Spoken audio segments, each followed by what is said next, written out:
Bien, entonces, continuando, insisto, para llevar la idea, vamos a tener que dividir la clase eh, para más facilidad para cargar los videos por las dificultades que está teniendo la plataforma en secciones para que sea más fácil subir videos con contenido. Igualmente, estos contenidos están muy relacionados entre sí, de modo que la dinámica será fácil. Y también reitero, al final de todos estos videos van a tener un cuestionario para verificación de que usted ha visto los contenidos. Pero volvamos a... Entonces, tenemos aquí otros mecanismos, otro mecanismo de adaptación celular, fundamentalmente, esos mecanismos están más vinculados a procesos de cómo la célula responde a estas agresiones del medio y también cómo podríamos nosotros generar daño. Estos que vamos a ver a continuación ahora están más asociados a los mecanismos de agresión y muerte celular. Por ejemplo, el primer caso que estamos viendo acá trata de un fenómeno que se conoce como cambios hidrópicos. También podrían encontrarlo en algunos textos como degeneración plumosa. Ya eso casi no se usa. Un término muy descriptivo, muy morfológico.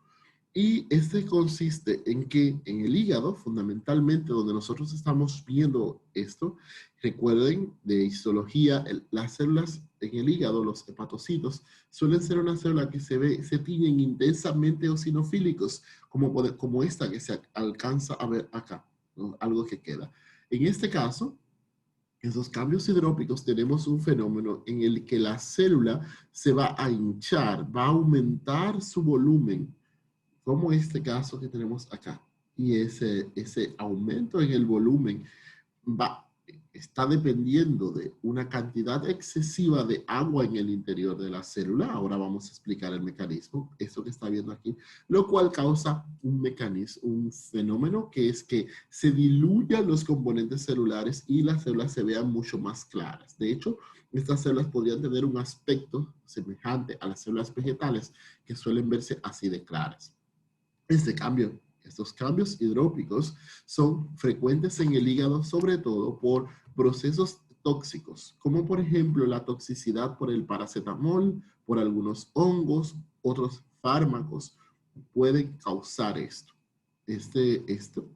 Y depende, su mecanismo detrás de este fenómeno es que haya un daño o una alteración en la capacidad de regulación de la entrada y salida de agua de la célula. Dentro de ellos está el daño a la bomba sodio-potasio ATPasa, que es la más importante que va a causar esto, porque la incapacidad de movilizar el sodio al exterior de la célula va a causar, recuerden que donde el sodio está en altas concentraciones, el agua irá y eso va a causar que el agua entre al interior de la célula. Y como tengo la incapacidad de sacar el sodio, lo cual tendría como consecuencia movilizarme el agua, se acumula agua en el interior de la célula. También tenemos ese es el más importante, los daños a la membrana celular y daños en los canales iónicos en la célula. Estos son los principales mecanismos que hay detrás de este fenómeno. Y como les dije, se va a asociar con lo más frecuente que nosotros lo veamos en toxicidad por paracetamol. Es muy frecuente que aparezca, quizás nosotros en nuestro medio no lo vemos con mucha frecuencia o quizás se subdiagnostica, pero es muy frecuente la intoxicación por paracetamol, que es un analgésico no esteroideo que es manejado o que está dentro de los que tienen unos niveles de seguridad muy altos. Inclusive se le puede poner a pacientes embarazadas, a niños. Está clasificado como un fármaco muy seguro. Todo esto cuando están las dosis terapéuticas. Pero cuando nosotros tenemos un exceso en su utilización, el cual está aproximadamente rondando que la dosis máxima de paracetamol que debe tener una persona cuando se sobrepasa, entonces empiezan los fenómenos porque tiene un alto componente de hepatotoxicidad. En efecto, es importante que nosotros manejemos estas informaciones eh, y que la manejemos profesionalmente para evitar promoverlo, pero en muchos países de Europa es frecuente los intentos autolíticos utilizando paracetamol. Otra cosa que puede pasar es la mezcla de paracetamol con otras sustancias como el alcohol puede tener un efecto hepatotóxico significativo. Bien, pero lo importante es que volviendo a esto como mecanismo de los mecanismos de daño celular, es que cuando nosotros tenemos estos cambios hidrópicos, que ya le dije cuáles podrían ser las circunstancias, paracetamol, fármacos, intoxicaciones, algunas toxinas hepatotóxicas pueden causarnos esto, y el mecanismo subyacente ya lo explicamos, y cuál es lo que está pasando, entrada excesiva de agua al interior de la célula, hincha la célula, la hace más diluidos sus componentes, por lo que la célula en vez de ver, en lugar de observarse eosinofílica como esta parte que está acá, se va a ver muy, muy clara, con un núcleo que no tiene alteraciones en ese. Pero si yo retiro esta agresión,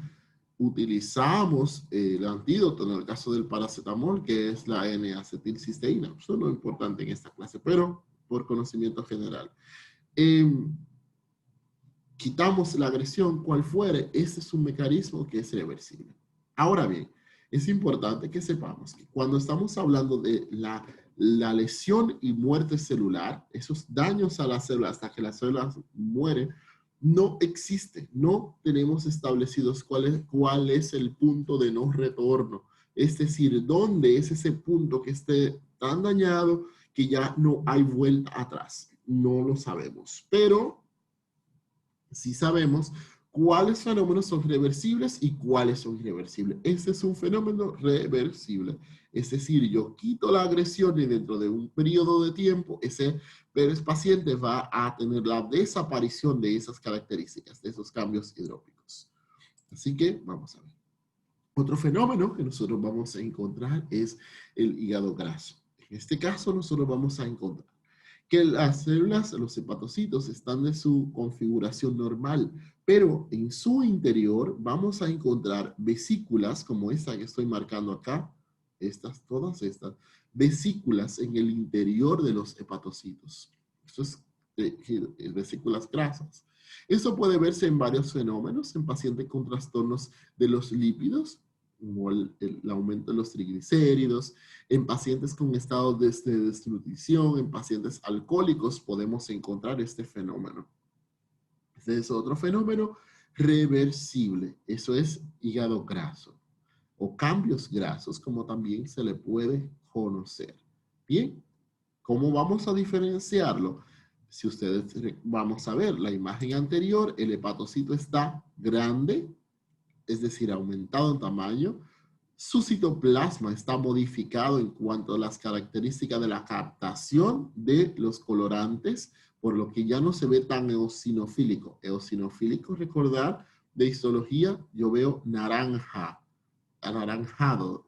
Aquí lo veo súper claro. Vamos a la patología en cuestión y vemos cómo el hepatocito está en su tamaño regular, no está aumentado de tamaño, y sus características de captación de los colorantes se mantienen.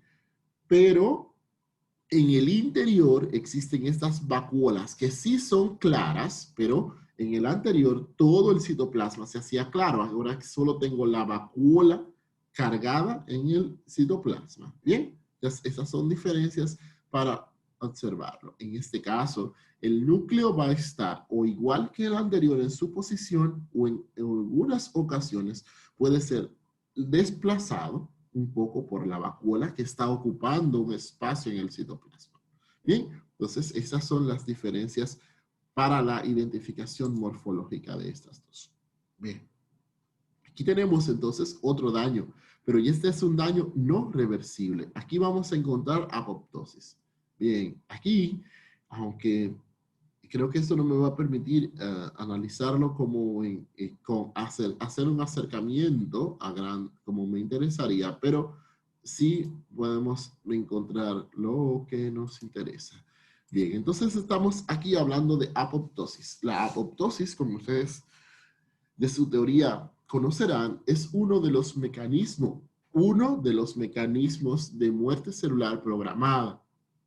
Este consiste en que una célula se activan unas sustancias, unas enzimas que están de forma inactiva o, como se debe conocer, simógenos en su citoplasma, llamadas caspasas. Una vez a estas células se le activan las caspasas en una serie por dos mecanismos fundamentales. Eso es un tema de teoría solo para ubicarnos en este punto donde me interesa llegar. Yo tengo una vía extrínseca, una vía intrínseca, y pueden generar la activación de las caspasas múltiples fenómenos, isquemia, fenómenos como daños significativos en las características del ADN, infecciones virales, etcétera, etcétera, etcétera. Y por uno de los mecanismos, ya sea la vía intrínseca o la vía extrínseca, se activan las caspasas y una vez se activaron las caspasas, no hay vuelta atrás en una célula. Está condenada a morir. Y esto va a traer una serie de fenómenos que se van a observar durante la apoptosis. Esos fenómenos incluyen, y no necesariamente en un orden tan estricto, vamos a irlo identificando en esta lámina, y insisto, no es necesariamente en este mismo orden, lo iré marcándolo así como lo vaya observando. Aquí tenemos uno que es el que está acá, que es uno de esos fenómenos, son la cariolisis, cariorexis, pignosis, pero vamos a ir buscándolo. Lo primero que vamos a intentar es que los núcleos de las células se harán pignóticos, es decir, muy pequeños. Aquí hay uno. Para comparar, miren, una célula, esto se está dando un fenómeno de apoptosis en una localización donde hay células tumorales. Bien, eso es frecuente que pase, pero para que tengamos una idea, no son células normales ninguna. Este núcleo, miren lo grande que es. Si lo comparamos, por ejemplo, con este núcleo o este núcleo que está acá, entonces eso se llama pignosis. Bueno, otra cosa que va a aparecer es la fragmentación, la cariorexis, del núcleo en fragmentos previo a su desaparición, como se ve aquí y como se ve aquí. Hay muchos, estoy viendo así los que marcan. Y no siempre van a estar. Entonces tenemos que colocar núcleos pignóticos fragmentados y luego vamos a encontrar, ese sí se va a hacer un poco más trabajoso, ya que encontrar una célula sin núcleo es un poco más difícil por el fenómeno de la tinción.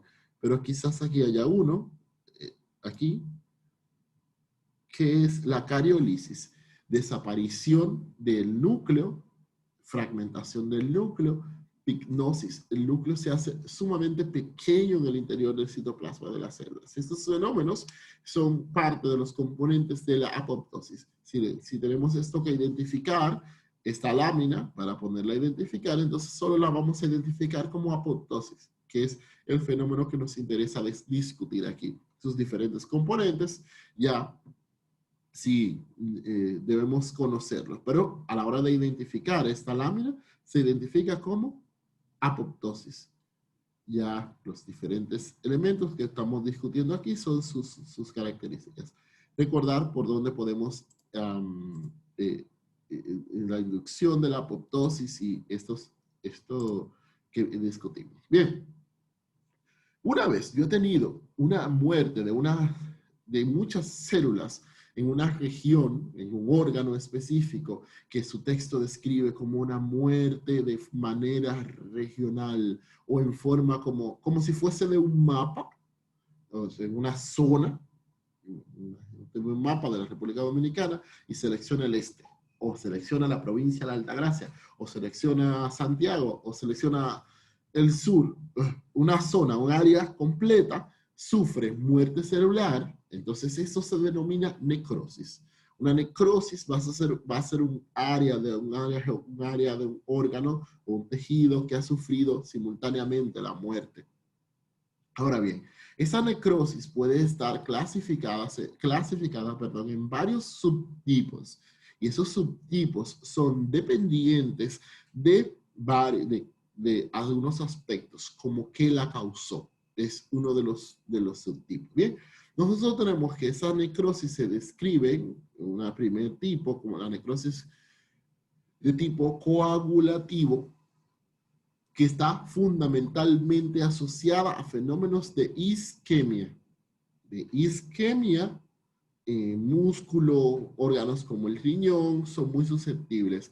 Los principales tipos de necrosis coagulativa que nosotros vamos a poder observar como ejemplos es lo que pasa en el miocardio, en un infarto, va a haber necrosis de tipo coagulativa, o bien lo que pasa en el riñón en un paciente que ha tenido una hemorragia masiva, una deshidratación severa, que haga un shock hipovolémico, un paciente que haga un shock hipovolémico por una hemorragia, una herida, una ruptura, por ejemplo, de un aneurisma en aorta, una herida por arma blanca o arma de fuego que afecte un vaso significativo y en poco tiempo el paciente pierde una cantidad de sangre para que llegue a estar en shock.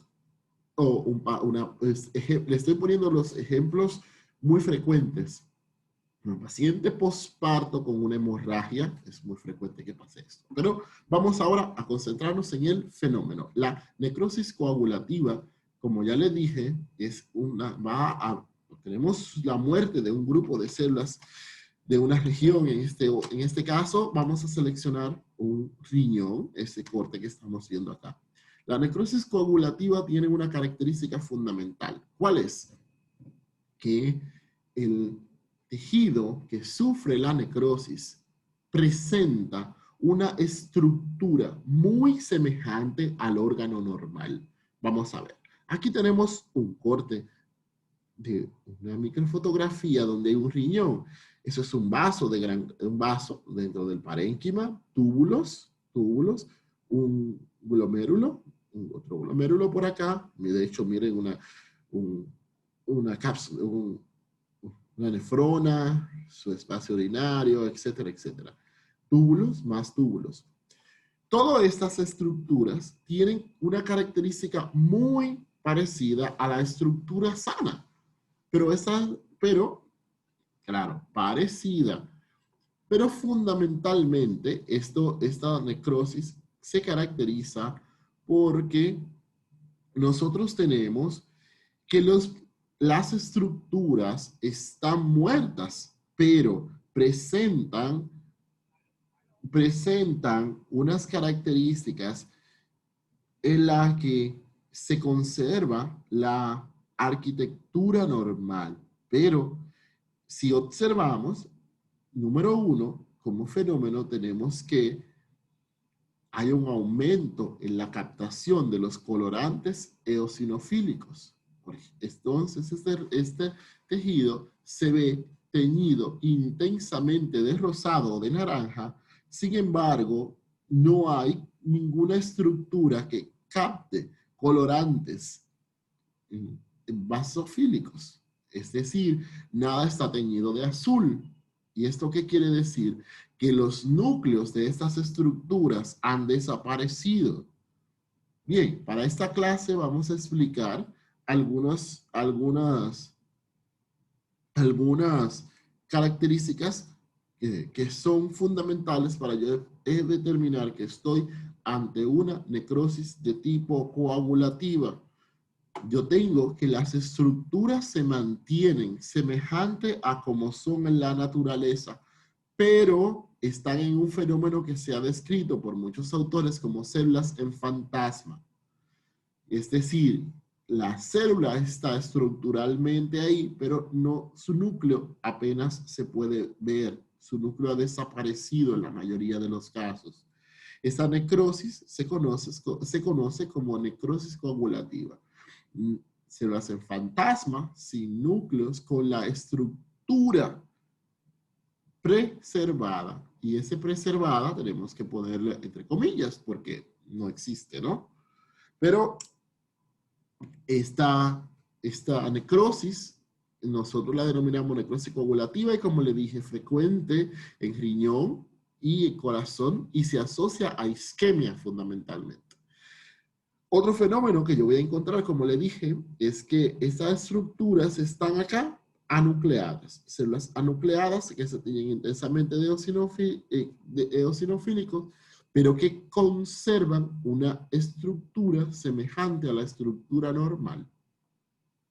Esta necrosis, obviamente esto va a durar un tiempo breve, porque fisiológicamente, cuando estas células hicieron apoptosis, estas células desaparecieron, en su citoplasma se marcan estructuras que van a hacer que los histocitos la eliminen.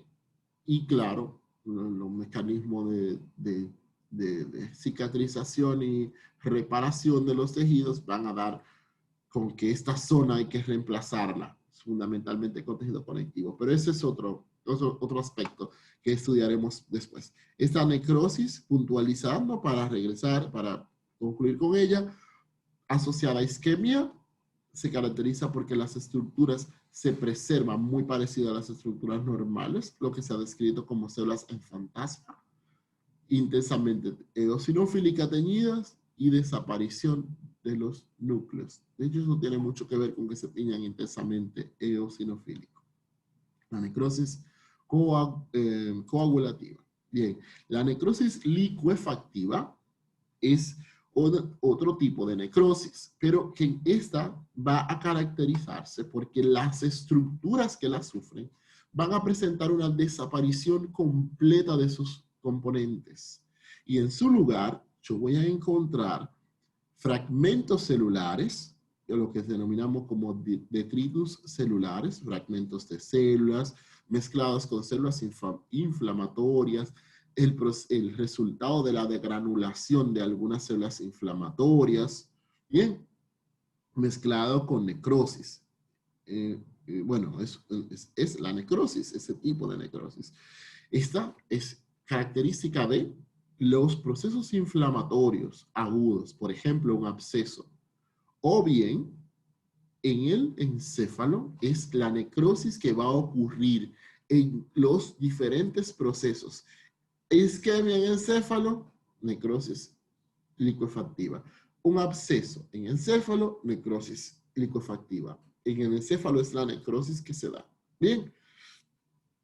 Entonces, pero lo más frecuente que yo la encuentre es en fenómenos inflamatorios agudos. Un absceso, por ejemplo, vamos a tener esta característica, desaparición del tejido, no podemos saber aquí exactamente dónde estamos, no se nos parece a nada, mezclado con fragmentos celulares, el producto de granulación de los mastocitos, de los neutrófilos, por ejemplo, u otras células granuladas con gránulos de las tipos inflamatorias.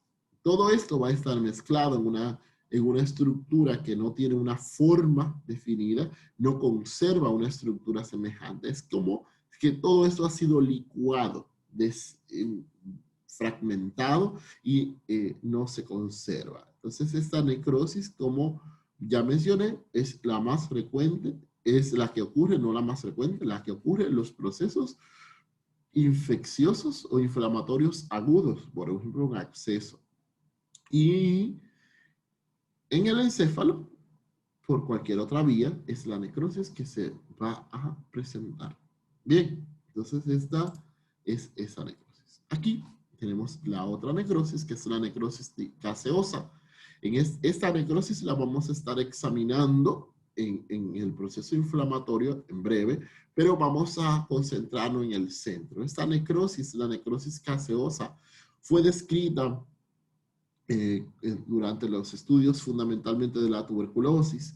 Y esta necrosis se llama caseosa, caseum, porque el material que había en el interior de las cavernas, de los pulmones de los pacientes con tuberculosis, se le parecía al producto que se observa en la producción de los quesos cuando se cortan y los quesos no están bien maduros. En los huecos existe un material pastoso que recuerda, material pastoso como leche cortada, así, grumoso y amorfo, que les recordó a los que morfológicamente describieron esto, el caseum, ese producto en esas cavernas. Ese es el centro de la necrosis. Se va a caracterizar por eso, porque existe ese material amorfo muy eosinofílico y completamente acelular que está aquí en el interior.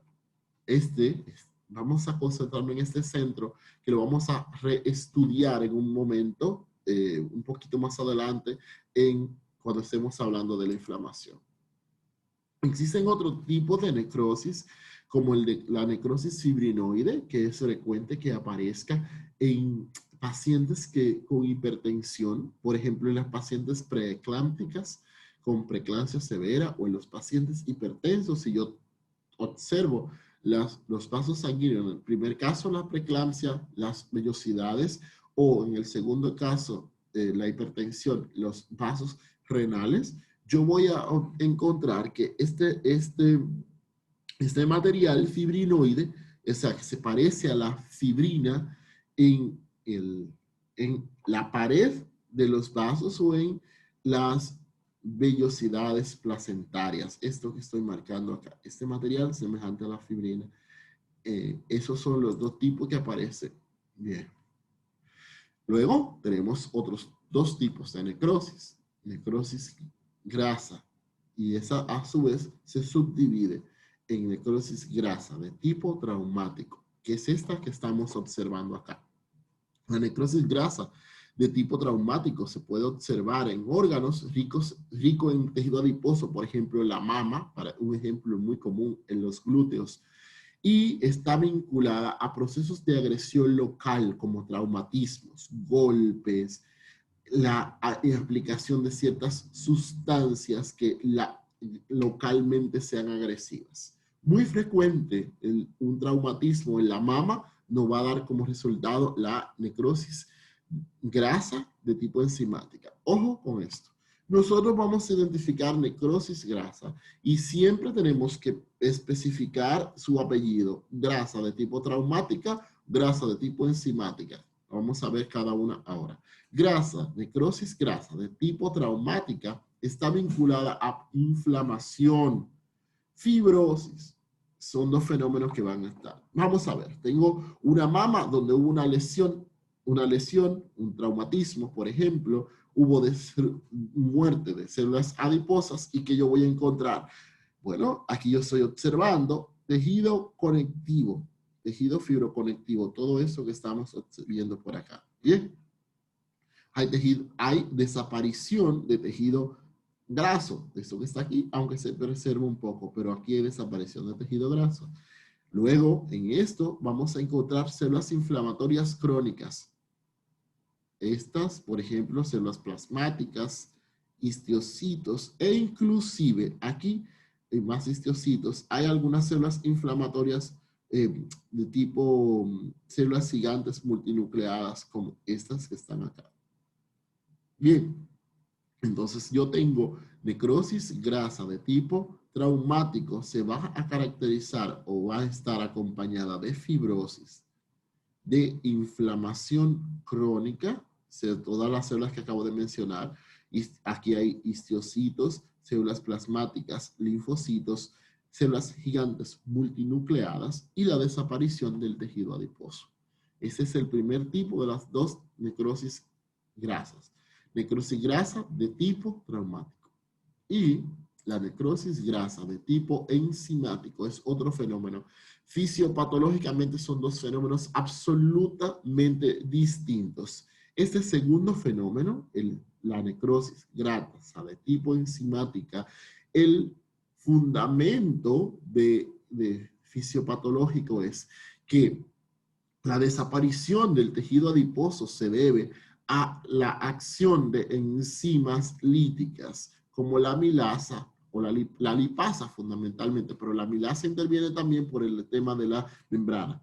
Pero en esto vamos a ver, pero vamos a ponerlo un poco en contexto. Esto ocurre fundamentalmente en pacientes que hacen ciertos fenómenos, como por ejemplo una pancreatitis. Un paciente con un abdomen agudo asociado a una pancreatitis o un paciente que tiene una colelitiasis, es decir, cálculos en la vesícula biliar.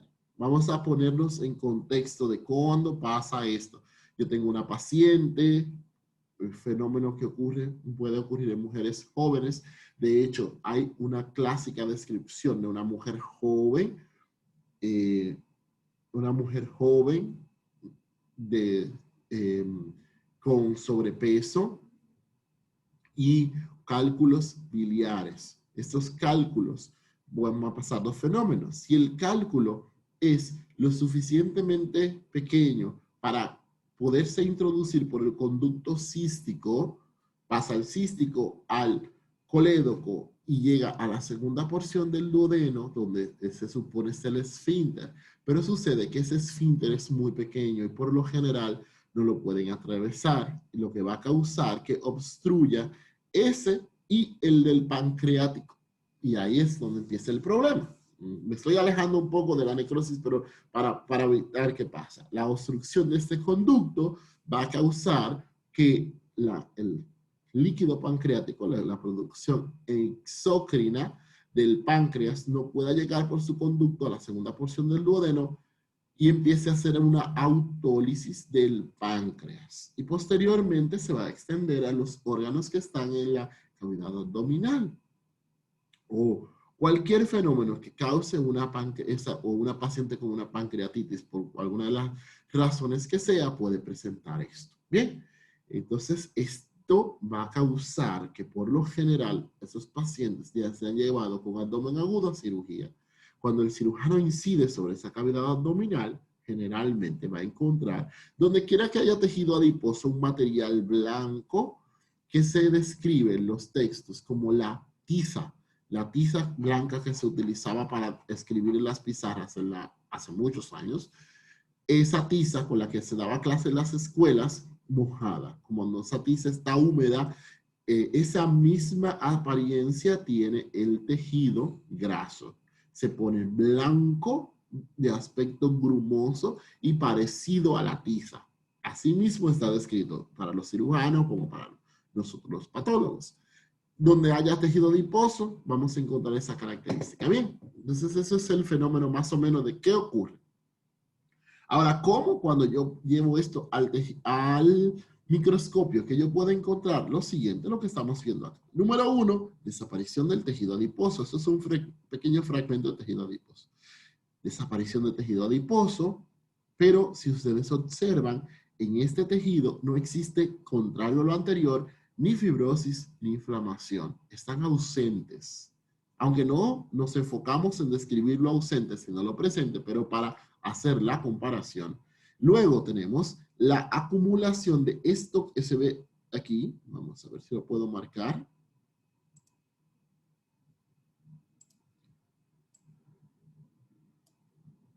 Esto no me permite hacer marcas muy elegantes, pero por lo menos, vamos a ver. Si observan todas estas marcas que he colocado en esos lugares, se ve un material oscuro, un poco más oscuro. Bien, esto es precipitación del calcio en este lugar. ¿Por qué? Porque cuando yo rompo los adipocitos, los ácidos grasos contenidos en el interior de los adipocitos capta o genera la precipitación de calcio sobre ellos. Esto, en efecto, es importante desde el punto de vista clínico, porque cuando los pacientes tienen una pancreatitis, uno de los indicadores pronósticos que se utilizan, uno, no es el único, es el calcio sérico. Mientras más bajo es el calcio sérico, desde el punto de vista clínico, peor es el pronóstico del paciente. Y claro, es porque más intensa está siendo la lisis y más depósito de calcio sérico hay. Entonces, pero volviendo a nuestro punto de vista, entonces esto que estamos observando acá, este depósito de calcio, ausencia del tejido adiposo, es decir, desaparición del tejido adiposo, no hay inflamación, no hay fibrosis, es la necrosis grasa de tipo enzimático. Conclusiones. Dos tipos de necrosis grasa, traumática asociada a procesos inflamatorios y fibrosis y enzimática. No hay inflamación, no hay fibrosis, hay desaparición del tejido y depósito de calcio. Ese calcio que viene de sérico. Mecanismos fisiopatológicos. En la necrosis grasa de tipo enzimática, digestión del tejido adiposo por las enzimas pancreáticas. En la tipo traumático, el traumatismo generó la muerte de las células locales. O sea, como ya lo explicamos hace un momentito. Y obviamente, donde yo tengo un traumatismo, muerte de lesión y desaparición de tejido, hay un mecanismo de inflamatorio local que va a responder. En este caso está ausente. Dos tipos de muerte celular, de necrosis grasa. Bien, deben estar muy claros en ambos fenómenos, causas y características morfológicas. Bien. Otro fenómeno asociado con las tipos de necrosis es el llamado cambio hialino. El cambio hialino es un fenómeno que se observa fundamental o principalmente en los vasos sanguíneos de los pacientes diabéticos. Vamos a observar que la pared de los vasos, especialmente esos de pequeño calibre, van a presentar un material semejante a un aspecto como el cristal, por eso le de hialino, esto que estamos observando aquí. Está vinculado o muy vinculado con la diabetes y especialmente en el riñón de los pacientes diabéticos y los vasos de pequeños calibres como las extremidades inferiores. Y está muy relacionado a las complicaciones que presentan los pacientes diabéticos asociados con su patología. Bien, entonces hasta aquí este proceso. Vamos a estar continuando con otro video con algunos contenidos.